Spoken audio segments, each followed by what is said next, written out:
Howdy, folks. The road to the top of the college basketball rankings, as well as control of the Big 12, heads through Waco this weekend. Welcome to All12 Courtside. I'm Rob Collins. And I'm Harold Kuntz. We got a massive game this weekend in the Lone Star State. #1 Baylor welcomes #3 Kansas Saturday. It's expected to be one of the biggest games in college basketball this season. So coming up, we're going to talk more about the Big 12 race essentially being decided Saturday morning in Waco. We got coaching candidates potentially being talked about over in Texas. And we look next year for the bottom feeders. But that #1 ranking, Rob, and control of the Big 12 is at stake as Baylor gets ready to welcome KU on Saturday morning. You got College Game Day in the house there.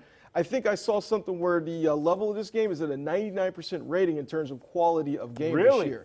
So, you might want to tune in for that. What would be 100? I don't know. I mean, I guess one of the great championships of years past, I'd imagine, in the NCAA tournament. Oh. Yeah. Certainly going to be a lot of noise in Waco on Saturday for sure. Mandy Knight from KWKT reports Baylor isn't shying away from Kansas while pointing out it's a record-setting season. Well, back here in Waco, the top-ranked Baylor Bears have been rewriting history all season, from winning the program's first ever game at Allen Fieldhouse to setting the longest win streak in Big 12 history at 23 games. Now, the saying, focus on one game at a time, is a cliche for all sports, but it holds true for the Bears. They did not look past Oklahoma to Kansas with College Game Day coming to Waco. Instead, they focused on what beating the Sooners would mean. Coach Drew did a good job of, making sure we were locked in on this game. And then this game was important because it's the longest win streak, and we had a chance to make history before the big showdown, you also call it. So I think that was a big thing for us as a milestone and for Baylor. Our goal, like every team, is a conference championship. So it's on to the next one, and we've been blessed to focus one game at a time, and hopefully we'll keep doing that. Baylor shattering the Jayhawks' previous 22-game win streak from the 90s is something Scott Drew did not have on his radar. First and foremost, I'd have never even thought of a streak like this because the Big 12 has been the #1 conference for 6 straight years, because top to bottom, there's no easy game. And you have great fan support, you have great players, you have great coaches. When you've been in the league for 17 years, you can appreciate the history as well. We've seen the team come together no matter who's on the court, and on Saturday, it will be an exciting matchup as the Jayhawks look to beat the Bears the second time around on the national stage with College Game Day. And that's the latest from the top-ranked Bears from here in Waco. For All12 Live, I'm Mandy Knight. All right, meanwhile, KU, they took care of business in 2 consecutive home games when they beat Oklahoma and Iowa State at home by both double digits, and now they find themselves in a unusual position heading to Waco. They're the underdog, right? Yeah, they're not very much the dogs often, especially at home at Allen Fieldhouse. Never the dogs. Jayhawks have a little revenge on their mind after dropping that one to Baylor at the Fieldhouse earlier this season. But hopefully they learned some lessons for the KU faithful. Bears held the Jayhawks at 39% shooting. They forced 14 turnovers, 5 for the Bears. And despite KU having 10 blocks, a late first-half run gave the Bears a little breathing room. Kansas never found their way back. So what has to change for Bill Self's squad moving forward? I would like to run good offense. I'd like to attack them better. I'd like to, not have live ball turnovers that lead to 20 points or plus or whatnot. So there's a lot of things we didn't do in the first game. But it wasn't as much as what we didn't do as what they did do to make us do what we didn't do. They were really good defensively. They were better than us. Yeah, a lot. I guess you could say a lot's on the line this game, but we're going to prepare like it's another game. We can't let the emotions get the best of us. We got to just play our game, play what we know what we like to do, and just execute our game plan. Alrighty, let's look at some of the keys to the game, and we start with the man you just heard from, Harold. Yeah, #1 versus #3, Devon Dotson healthy now, and that's huge because he was dealing with that hip pointer, if you remember, that affected his movement in the last game. Meanwhile, Jared Butler went off for Baylor, 22 points in that one. So both players could make a big statement in Player of the Year award in the Big 12 with a great performance Saturday. Yeah, getting Doak involved is going to be big as well. Everyone knows what he can do offensively and defensively, but Baylor fronted him. They didn't let him get too many touches in the paint, and that's where he makes his money. That's where he lives. Baylor will try to emulate what they did against him the first time, and if Doak starts having a good game, here comes Hack-a-Doak. Watch out for the alley and the oop and Marcus Garrett. Now, also, he got some perimeter shooting here. Both teams aren't statistically the best at shooting from the 3-ball, good ball range, but KU has been gotten a little better here. Isaiah Moss, even Marcus Garrett, he's got hot for the outside. Now, time to see if they can have that perimeter shooting travel on the road. It's going to be a big game, man. And it's interesting that it's the Big 12. None of the other Power Fives really have any teams that as good as either one of these teams. So you may be looking at 2 number 1 seeds. Yeah, right now they have 2 number 1 seeds along with San Diego State and Gonzaga. It's going to be interesting to see who wants to play where, basically, as they play. So no harm lost with the loss because you're losing to a superior team in the nation. See how it plays out, my man. All right, let's move on. Chris Beard's Texas Tech Red Raiders dealing with an ugly loss and then an ugly win in their last 2 outings. But at this time of the year, hey, man, you'll take a dub. Yeah, easily said and done, though. David Collier, KAMC, more on the Red Raiders from Lubbock. Texas Tech taking a hit to its postseason seeding with an ugly 3-point loss at Oklahoma State Saturday in Stillwater, trying to avoid another blemish to the resume against last-place Kansas State Wednesday night in Lubbock. Wildcats came to town losers of 5 straight, but giving the Red Raiders all they could handle. After leading by as many as 11 in the first half, Texas Tech saw that lead fall to just 2 with under 10 to play, and Kansas State had a chance to tie on a Cartier jar, a steal and dunk, but he finds out the hard way that West Texas does windmills a little bit better than Wildcats. Comes up short on the dunk attempt. Tech turns that into 3 at the other end, so instead of a tie ball game, the Red Raiders take a 5-point lead and take any momentum Kansas State would have the rest of the way as Texas Tech holds on to win 69-62. Everybody's season ends up in a must-win. For some teams, it's in the conference tournament. For other teams, it might even be in the regular season. For those of us fortunate enough to compete in the NCAA tournament, it happens then. But everybody gets yourself into a survive and advance moment. One thing we've done with our teams over the years is try to put ourselves in those moments early, so when that moment does come, we're prepared, and we've been there before. So we did approach tonight's game like it was a game that we really had to have. Freshman Kevin McCullough made his first career start on Wednesday against K-State, led the team in rebounding and steals for a 3rd straight game. He's also averaging 11 points in the Red Raiders' last 3 games as well. McCullough could be the spark this Red Raider basketball team needs as they head into the home stretch of conference play starting Saturday at Iowa State in Ames. That'll do it from here in Lubbock. Let's send it back to you in Kansas City.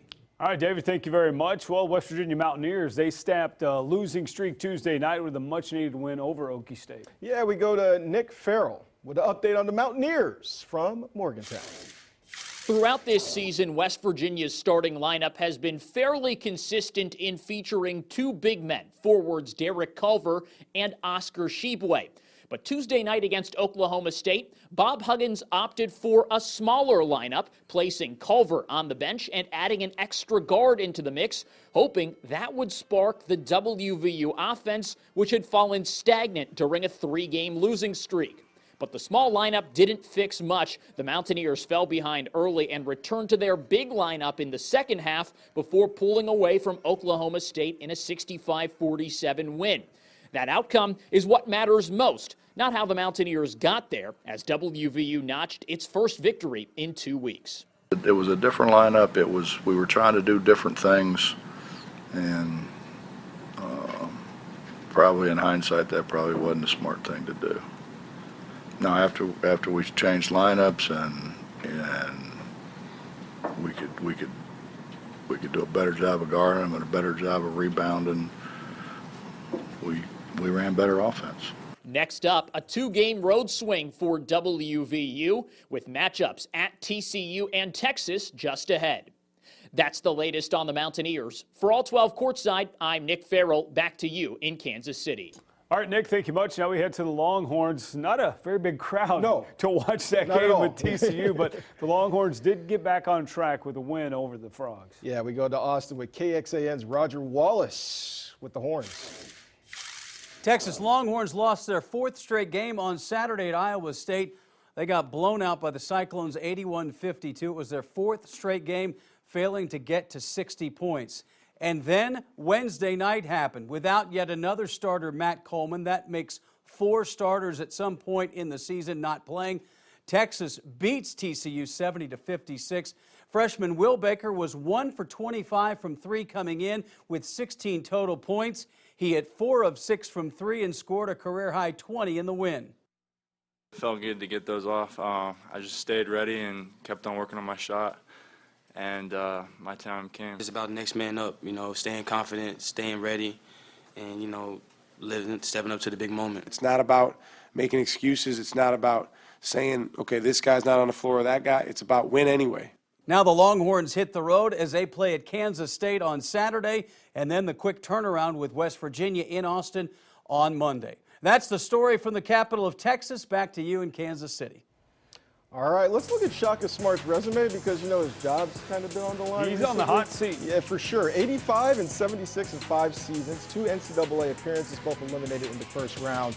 The Longhorns, however, did win the NIT last season over Lipscomb. Shout out Nashville. He's under contract through 2023, but judging by last night's announced attendance at 8,395, and it didn't look like 8,395 at all.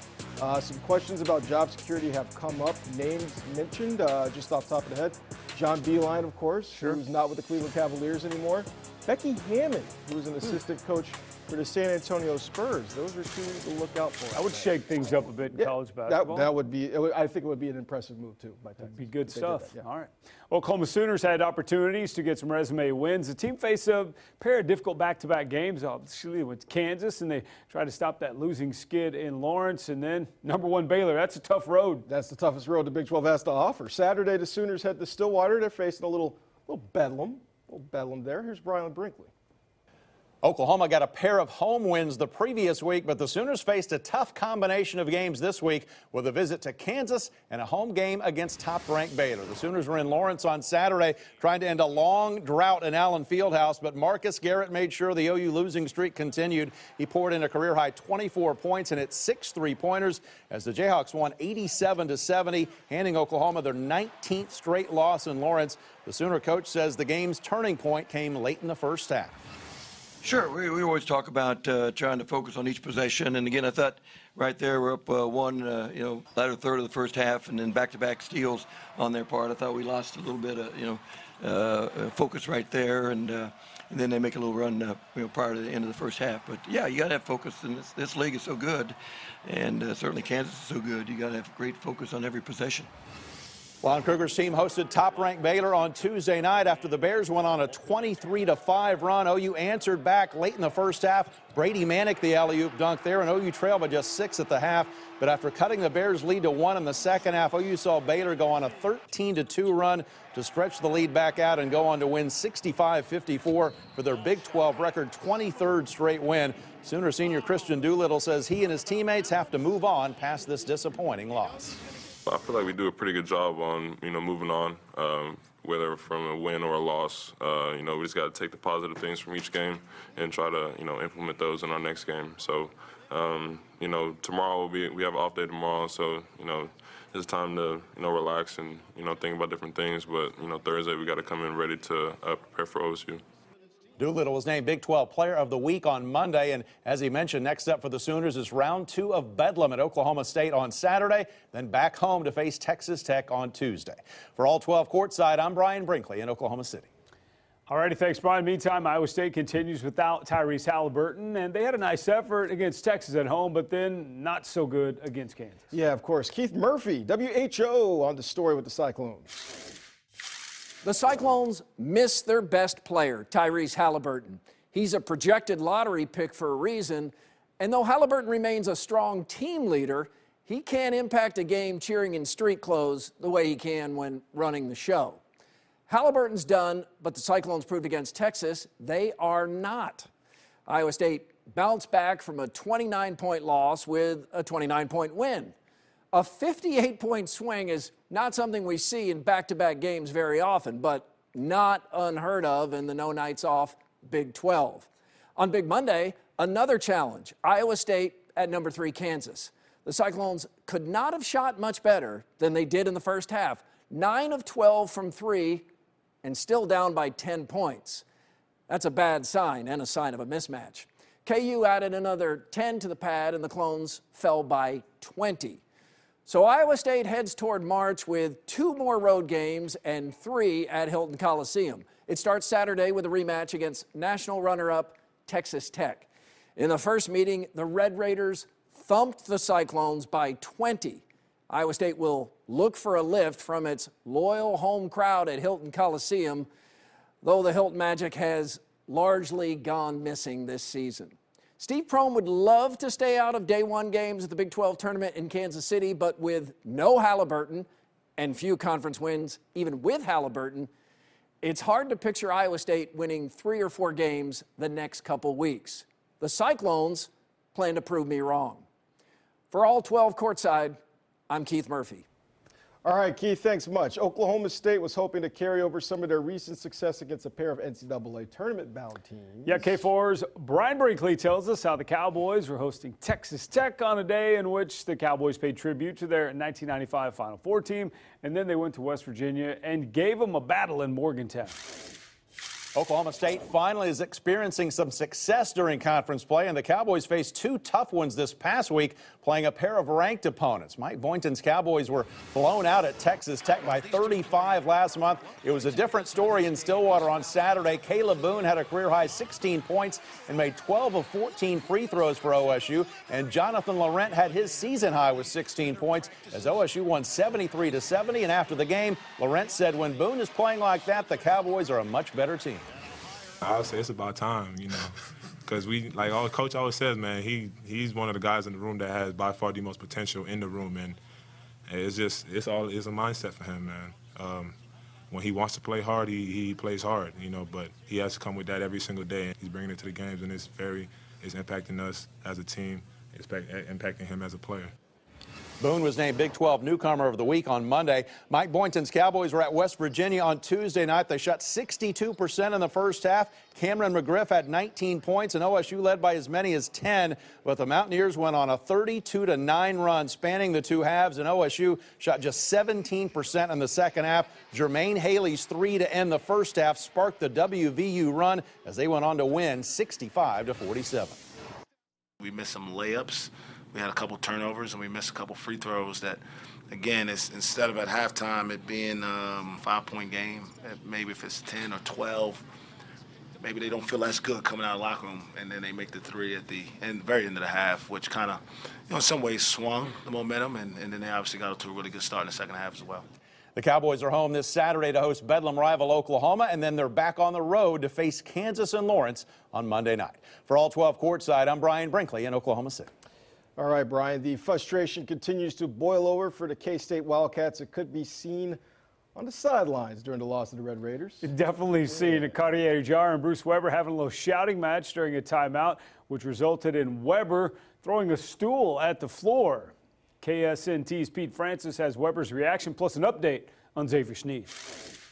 The rough season continues for the Kansas State Wildcats. K-State fell to TCU over the weekend, 68-57 after being outscored by 12 points in the second half. Then another low came from an already frustrating season with a 69-62 loss at Texas Tech. Cartier Jada was seen yelling at Bruce Weber during a timeout, which resulted in Weber throwing his stool at the floor. Bruce, the video on the telecast got you and Cardi going back and forth in one of the timeouts, him kind of clapping at you. Was there what was to that, and what was your reaction to Great that? passion, great energy in the bench, trying to play hard, trying to get them to play at a high level. So there wasn't like any bad blood there or anything? They're trying to compete. Everyone wants to do well. That's just part of it. And when you thought things couldn't get any worse for K-State, Xavier Sneed left the game in the final minute with an injury. He just cramped. He cramped before that, and I didn't get him out.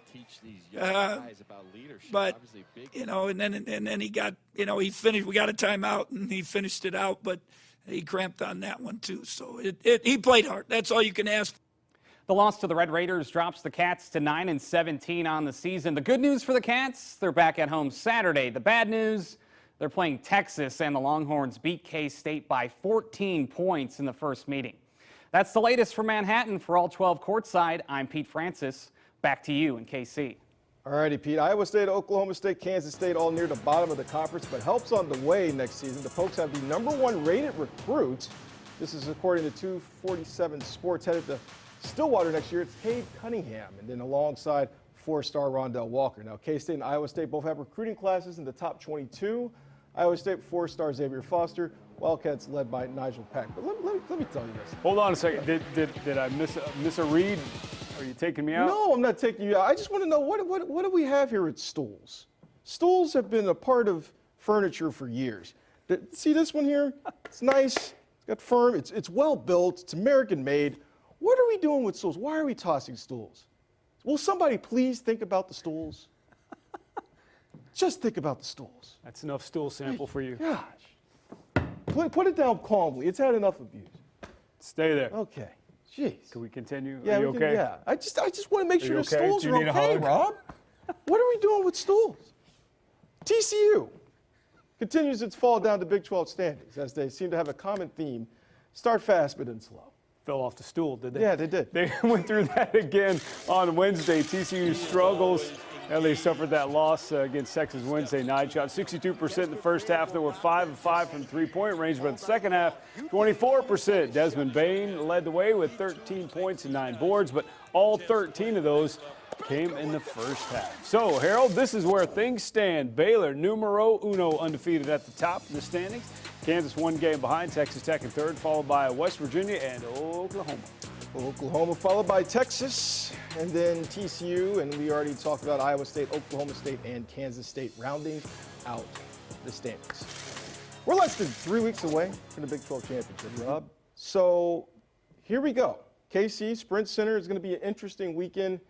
Wednesday's not going to be as interesting as it normally is because usually you got some teams that are fighting for NCAA bubble position, making sure they take care of business before they get to Thursday.